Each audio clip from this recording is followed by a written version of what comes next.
Guys, நீங்கள் பார்த்துட்டு இருக்கிறது இன்றைக்கி ஒரு மாம்பழம் மேஜிக் பண்ணுறேங்க. பாருங்கள், அது தள்ளுறேன்.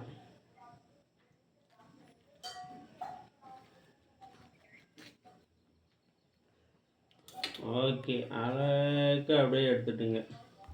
எவ்வளோ அழகாக பழுத்துருக்கு பாருங்கள். இப்போ கோடு போடலாம்.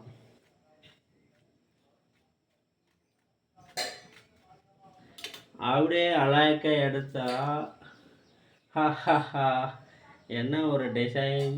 அப்படியே ஒரு கிளிக் அடிக்கிற ஃபோட்டோவில் இப்போ அப்படியே எடுத்து குருமாப்பட்டி வரைக்குது.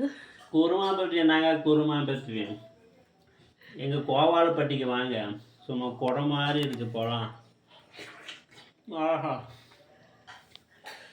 அப்படியே தேனா வடியுதுங்க. மக்கா மக்கா.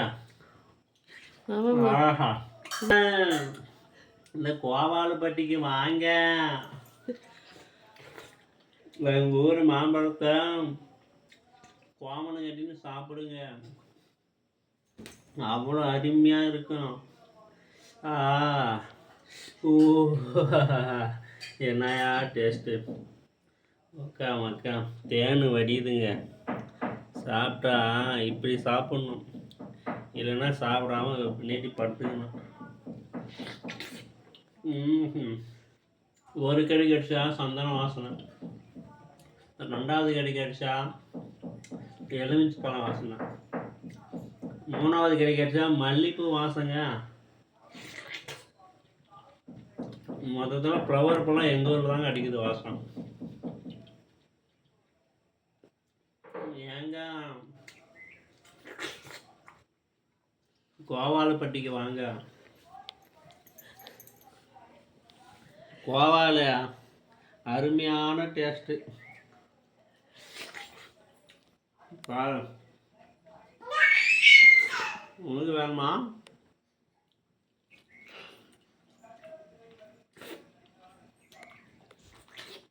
ஆகும். பாருங்க எப்படி இருக்குது. அருமை அருமை. தோலை கூட விடல, எல்லாம் அமுக்கிட்டோம்.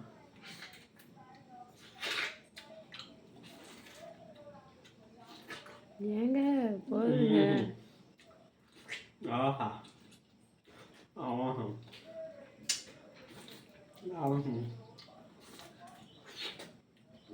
கையை கடிச்சிடலாம். ஏங்க பழம் நினச்சி கையை கடிச்சிட்டுங்க, அவ்வளோ டேஸ்ட்டுங்க. போங்க,